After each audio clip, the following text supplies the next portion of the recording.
Welcome to the Kawartha Small Business Podcast, where we believe the Kawarthas can be the most thriving region in Canada for small business. I'm Brian Rump from Profit Coach.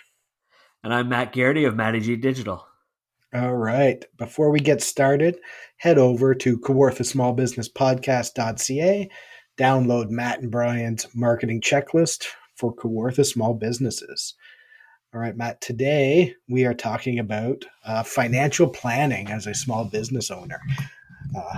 So tell me how you prepared for this podcast. Yeah, so if we can quickly do the intro again, I'll introduce this. So today we're talking about something I don't know anything about. It's called financial planning. I'm reading here, and I'm just going to throw it over to Brian. Talk to you in All 20 right. minutes. So we are putting this on the list because I do have a financial planning designation, which sometimes I forget I went through the process of getting, and realize that most people don't know really what financial planning is. I think it's critically important for anybody in small business to have financial planning, at least have some financial planning conversations, and understand it a little bit. But in our market, that just isn't available because most people don't want to pay to go through the process properly. And people like investment advisors and salespeople of financial products will often say they will do one for you for free, but really they're just doing a discovery process to sell you whatever it is that they're selling. So, they'll say, oh, here's your free, financial plan, but it's all about scaring you into investing a lot with them or scaring you into maybe overbuying insurance from them. It doesn't really go into all the elements that is a, proper financial plan. Right. And I can imagine that some listeners of businesses are familiar with some of these reports. More so, I get them for a lot of getting found on Google search engine optimization SEO reports. And I've worked with people in SEO for years, like 5 to 7 years now, where they have a lot of these automated reports and they'll say, you're not doing this, you're not doing that. And I get it all the time for my businesses. And I'm like super pretentious. I I'm really good at SEO, especially locally. So when I get these emails that you're not ranking for this, you're not ranking for that, I'm like, well, you don't know the whole situation. I am. And like there's a whole bunch of factors and it's all just like you're saying it's pure it's fear mongering. They're trying to get you to turn around and work with them specifically. So it's the same with financial planning where they're frankly just trying to pull the rug out from you to scare you. Yeah, and I think what it really is, most people don't have that plan. They haven't gone through the process. At the end of the day, you are in charge of your own finances. Everyone else is in charge of theirs, which is why they want to sell you stuff. So it's a trick to like get you to think about, oh, you need retirement planning and you need these investments because otherwise you're not going to have any money when you retire. So I want to sell you investments. They don't necessarily care about your income plan. They Mm. don't care about your budget. They don't really care about maybe you have debts that you want to pay off and that's more important. They'll have ways to spin. Well, you should invest before you get into debt. And then it compounds itself when you're dealing with small businesses because small business owners are typically taking a different route in life and not all of these things necessarily fit with them. And it's like a system, your overall financial plan. It's very unique for every person. And there's a whole bunch of factors that come into play and they all impact each other. So unless you're going to pay somebody to unbiasedly go through that with you, which is something that I love doing with people, but lots of people don't want to really pay the cost for it, then they're just going to hammer you to try to sell you their bits and pieces. Mm. That is interesting because whenever I think about financial planning, I just strictly think about retirement or people that are Yeah. going to sell me investments. And I get really uncomfortable with the idea of investments, to be super honest with you. I don't think I'm not investing in a single thing right now. And I don't like having other people with their hands all over my money and I can't get them. And that might be a myth. That's why I didn't even incorporate at first, because I thought this was going to go, all my money was going to go to an incorporated bank account and I wouldn't have access to it, which is completely inaccurate. It's completely false. But no one even explicitly told me that. They're like, oh, yeah, like, don't worry about that. You're going to have access to your money. But that was all I got. I never got like a legitimate explanation as to like, no, dude, like you have the logins to that account and you can do whatever you want with it. And then it's basically up to your accountant and bookkeeper to kind of figure it all out afterwards. Fortunately, I have an accountant bookkeeper, and it might be trickier if I was on my own doing it. But it also was interesting when you said like people don't want to pay for financial planning. I've never actually thought about that. That is true. Like, why would you not want a who for this? Why would you not want an expert that can sit there and be like, for me, it'd be like, well, what are your financial plans? Am I thinking about retirement? No. Should I be? Sure. But if I'm not thinking about retirement, what am I actually thinking about? So I'm thinking about business wealth. I'm thinking about, I want a lot of money to do a bunch of stupid stuff with my kids whenever they want it. You know what I mean? Yeah. That's the financial planning I want. Like, how do we get there? What do I need? Yeah, and I love that because again, it's different for everybody. So, and there is myth. So I remember actually when you talked about not wanting to incorporate because you wanted to have control over your money, and took me a long time to figure out what you were even talking about. Which again, we don't have systems to teach this stuff Yeah, really, but it's all there when people want to know, and that's finding the guide that can help navigate those things, and then understand how they all fit together, and then what your choices are. So if you don't have investing, some people are like, oh, that's the worst. You need to be a real finance bro and have a portfolio of investments, but your portfolio of investments is yourself and your own companies. sure. And a lot of small business owners, that's where a majority of it is. And that's super risky. Yeah, But then you need to know that that's the plan. So if it's like, okay, I need to create a business that generates that wealth, maybe, a diversified portfolio isn't for you. Maybe it's your business, which is risky, plus a lot of cash. And that sort of diversifies, what you want to do. And that's can be your plan. Whereas if you're working 9 to 5 in a job that you can't get fired from very right. easily, you can put stuff away in a diversified sort of portfolio over time, maybe take some risk, and that fits what you want to do because your income might be fixed or you're on a salary grid. And guess what? You can't just work harder and get more money. Like, whereas as a business owner, you might need to invest in yourself, or marketing might be your best investment that's going to earn you more money later.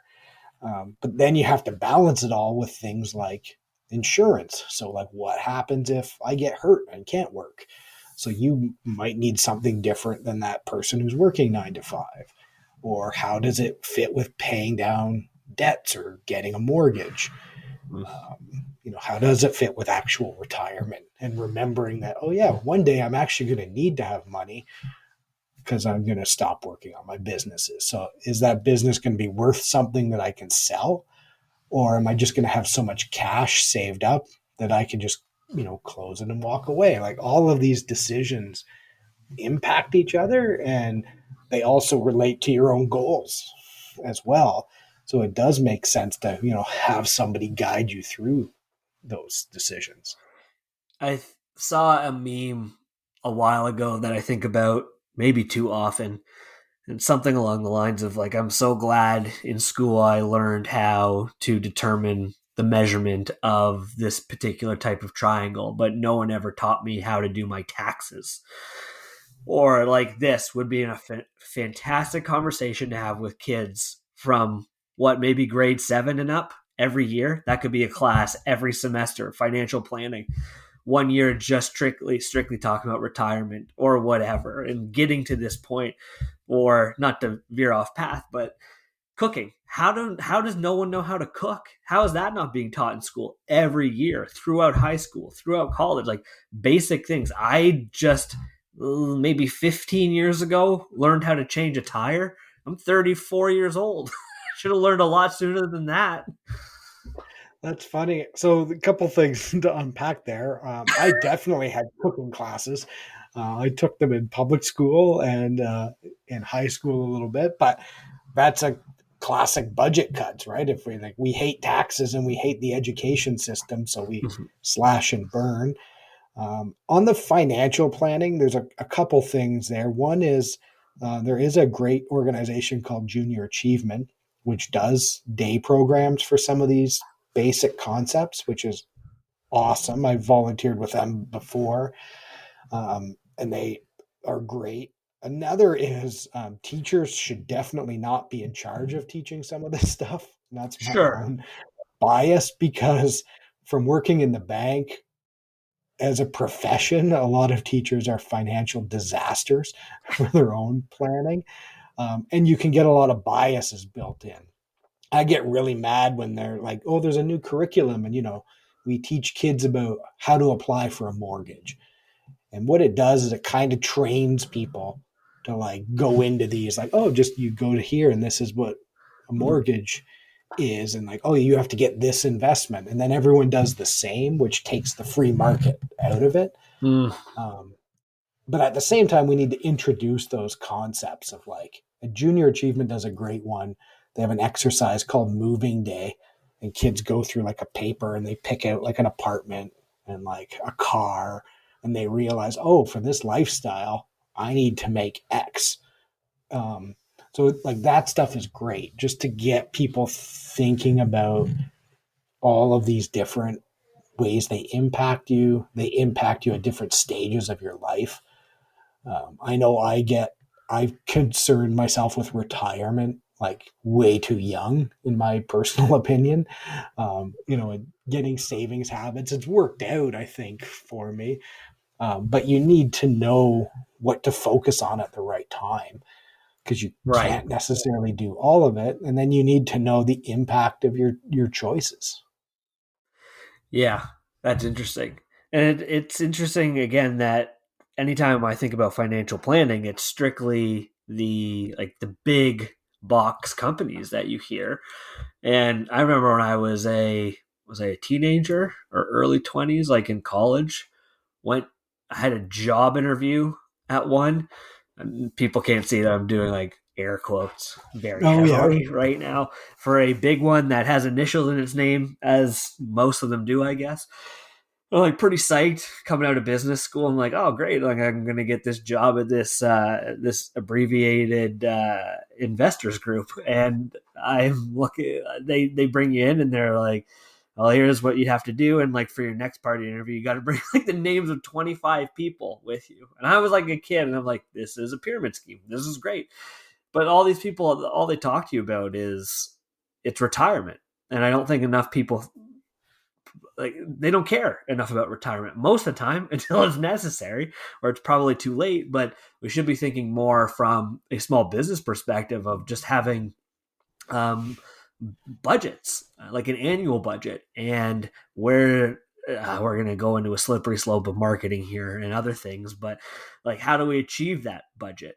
But more so like, okay, this is the budget that we have, and we know that we have priorities, or there's things that we really need in our business. Maybe we're a plowing company or a maintenance company, because everyone in Kawartha Lake should have a lawn cutting business.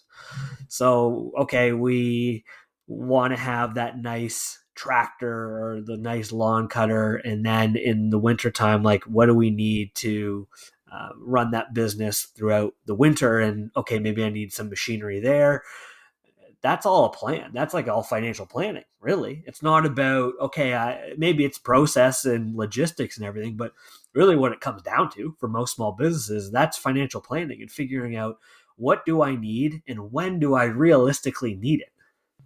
Yeah, and it impacts. So if you're gonna, and this is like again the spin to small business owners, is it impacts your business and your personal life because you're balancing building a business, which you need to then fund your personal life. If you want to live in a house, what kind of house do you want to live in? You know, how much debt are you comfortable with? Are you funding your lifestyle, or are you like some people are, they have a mortgage, they have car payments, they're kind of living off credit cards and they don't know it because the balances just sort of creep up slowly and slowly. And then you're like, well, I don't have enough money to invest in, marketing for my business because I can't get there.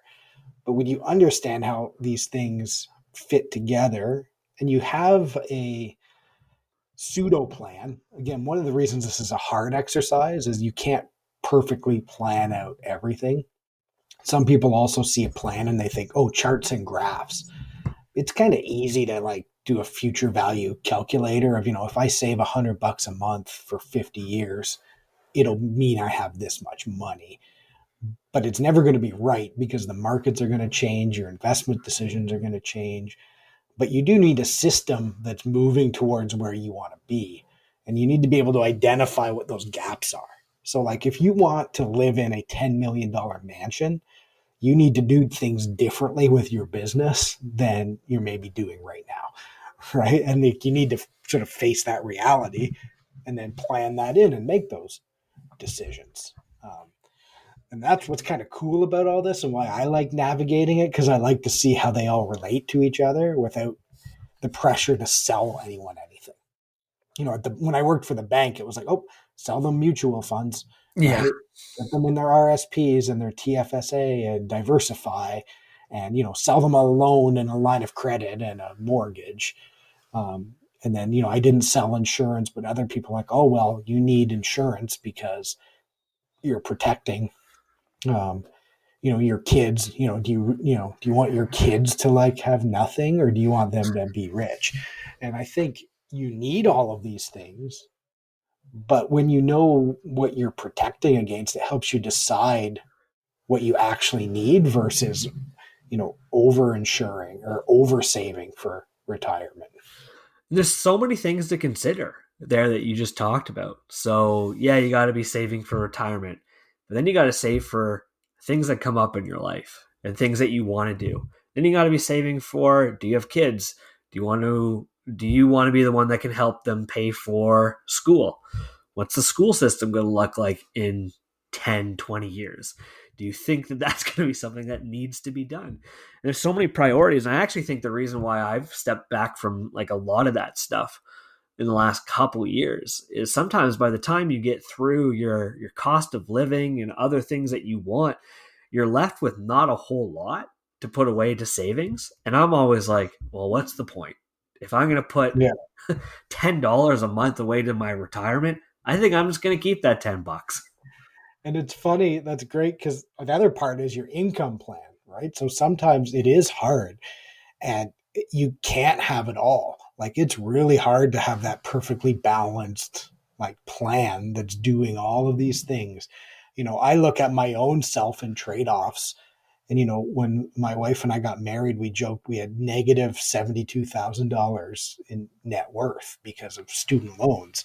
Yeah. And we had to crawl our way out of that. We bought a house like many people, probably a bit earlier than we should. When we look back at the numbers, you're like, oh, why were we stressed? But that, we were stressed about that. Then, you know, parts of our house were falling in on itself. So we had to fix that. And then you balance like paying off, your debts, doing some savings. Like, it's a hard thing to do. And there's Yeah. not a lot of extra. So it's not easy to do it all. So there is that disincentive of like, if you're spending more than you make, it's hard to find $50 to save. But all the pressure is like, hey, come on, you can at least save $50. But you could go through periods of life where you're just trying to like not spend more than you make. Or especially we don't want to descend too far into talking about like the impacts of children, especially on women who give up income and some of that compounding effect and costs like daycare. Like your goal might just be to not go in too much debt during the daycare years because you need to be building your career and your future income and looking after kids. And you could just be treading water and like losing money every month for 2 years or whatever that is. So all of these things again fit together, um, and it's different for everyone. This brings up a good idea. We should do a podcast where we mansplain women in business. We should. I would definitely get a guest for that one who is a woman who knows all of these things. But it's again, it makes it harder, and it's more important to have a plan for It's stuff like that. it's more important now having this conversation with a financial planner that I've realized, because I've had the conversations with other financial planners from like those big companies or whatever. Um, it's important to have a custom plan that's actually, like you said, unbiased, because otherwise you're going to go talk to a financial planner and they're going to say, oh, you definitely need mutual funds. You're like, well, no, I don't need mutual funds. I want to take my kid to Disney World, or in a couple of years I want to try to build enough wealth to buy a cottage, or my wife's not working right now, so we need to make sure we get out of this for a couple of years, not in too much debt, like you said. There's so many variables that you actually have to talk to someone that's willing or can do something that's specific to you or your business. I'm talking about in this case, that talking to a lot of these financial planners is going to be a total waste of your resources. And they might not even know. I mean, I did a lot of loans for people in those industries, and you would be surprised how many of them have no money themselves, or they'll risk it on. They don't really understand risk because that's another variable to all of this. So, like, if you're in business, you probably need a lot of cash. So, I'll share personally. If I look at my portfolio of assets, it's heavily weighted in cash. And through the crashes in the pandemic, I have some, crypto, very little. You're Like I crypto, haven't bro? built. I no, I don't like saying that because then people are like, oh, this guy gets it. But How many for me, NFTs do you have? it's a lot. I have zero NFTs. Um, and I kind of hate that it blew up because anyway, maybe we'll do a crypto podcast where I talk about it a little bit more. Um, but for me, in my own personal goals, like I'm investing heavily in myself for a lot of revenue generating capabilities. On the family side, we're saving for some very specific renovations. So I'm not risking that in a market that could go up or down. So I've watched crashes and several cycles. So, yeah, maybe I'm missing out on returns in one spot, but it's because my long-term goals are, you know, now that I've clawed myself out of so many student loans and debt, I don't love debt. So on the personal side, I would rather have a small cushion of debt. I also like working, so I'm investing in things that I can work at forever at some level. So like I'm probably not going to retire at 55. I can't imagine what I would do. I like picking and choosing the things I work on, so I'm going to have to earn some money beyond that. Also, I'm a bit of a minimalist, so like Hmm. I'm not going to build a $10 million house where I need to make it a full time job to maintain it. But I know sort of how all these things fit together, so I know how to make saving and investment decisions. I also do some of the things like I kind of do budgeting. I do track my net worth. So when you do things like tracking it and you see it going up, sort of the slow and steady wins the race, gives you confidence to know that, yeah, I don't have to race to save $5 million by the time I'm, 45 years old or I'm worthless. Whereas other people kind of hate their lives a little bit and are just sprinting to like a savings goal so that they can completely stop working and just coast, for the rest of their life. So, everyone has a different situation. Yeah. Do you think if you retired, you'd get into metal detecting? That seems like something that I could No, see you getting obsessed with. it's too. I think it's too tedious for me. Now I may, when I'm older, like find some solace in something like that, but it's not on my list right now. You'd be the worst retiree because like you like a lot of little things, but I don't think you get obsessed with anything, do you? No, I love learning. I love being around new ideas. Um, You would read yourself to death if you retired. a bit, but I like the thing is I like reading. I like balancing it though with like other perspectives. So I could sort of read myself to death, but it's too can be too much. So I could also imagine like you don't like golf. Well, I think I don't. That's not maybe not true, but like you're not a huge golfer, as you've said. So yeah, I I'm not don't. going to golf every day, and like I find it very weird. There's something like sort of old timey nobility where people aspire to this like life of leisure where you're surrounded by like a mansion and you do these sort of gentry type of sports every day, and I'm like that's kind of fun sometimes, but like I wouldn't want to do that every day. Like I don't know, I just again I know where I'm heading. um, Also, just another sort of epiphany on sort of financial planning and goals is there's a great book called Die with Zero. And like, Mm. I don't have children. So it's like, do I need to build a giant fortune to leave to nieces and nephews or like someone? Or do I structure my life to enjoy it along the way? And yeah, I don't want to get into debt or end up in squalor when I'm old.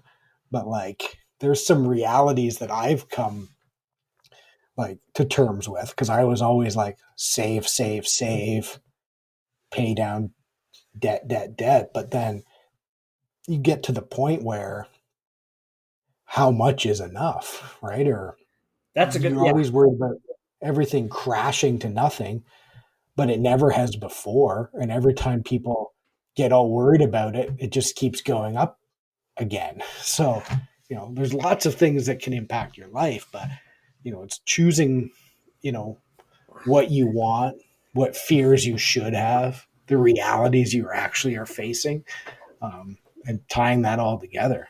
You know what? I've actually never thought about this until right now either, where my brain is completely polluted by the financial planning marketers because I already explained how if I could put away $100 a month, I don't think that's enough.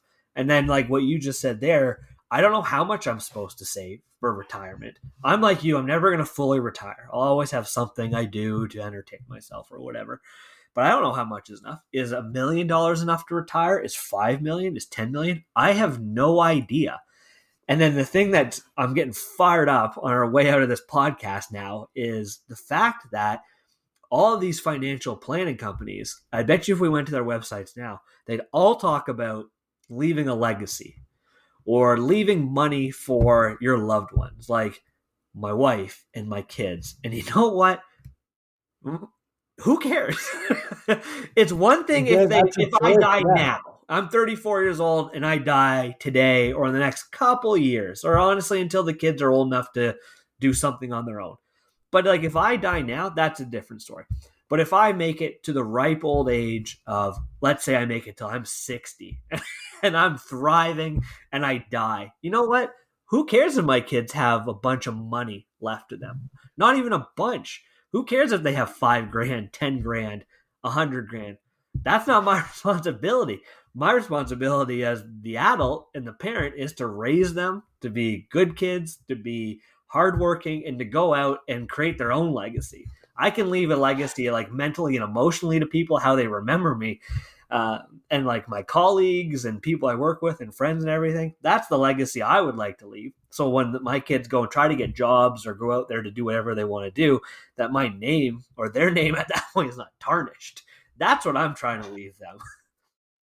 And that's awesome because that's your goals. Again, those are the decisions of like, yeah, how much is too much? Or like, I think the best thing you can do for kids is give them supportive environment and the opportunity to do those things, right? So you get them, pay for their education or part of it for their education or have Sure. a safety net for them. Like I know someone like, you know, you can make different decisions when you're young if you knew you had a safety net. So you might not even get any money, but you know that if you crash and burn, that someone's going to help you like feed yourself and have a place to live.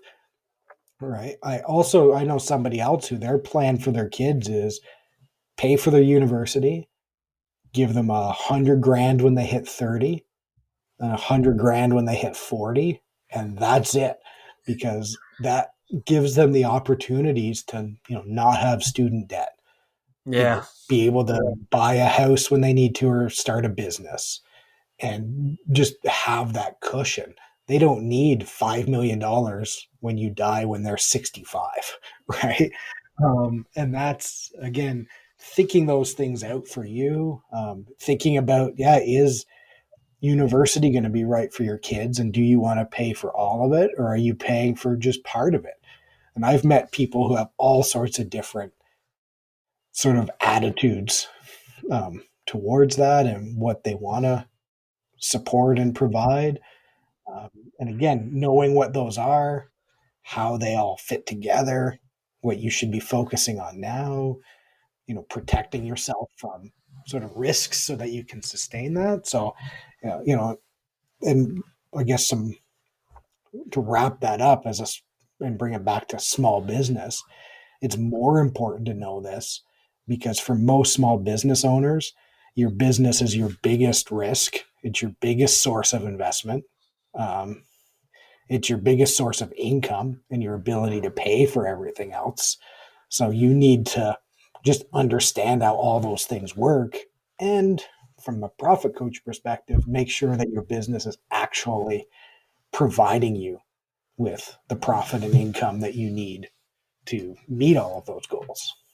Yeah, and just to leave my final thought on this to kind of bring in some other terms that we've used in other podcasts, which is chaos is expensive and run your business. Don't let your business run you. It's incredibly important to actually have a financial plan for your business. And I think most people are going to now think like, oh, we're talking about retirement plans for our businesses. But no, if you've listened to the podcast, it's not about that. It's what's the budget? What are things that we need? How do we prioritize them? Yeah, and it's not an easy answer. It's not a one and done. It's something that you need a guide for, and we'd be happy to have some of those conversations with you to help figure that out. So you can do that by checking us out at kawarthasmallbusinesspodcast.ca or just send us an email to set it up at kawarthasmallbusinesspodcast.ca.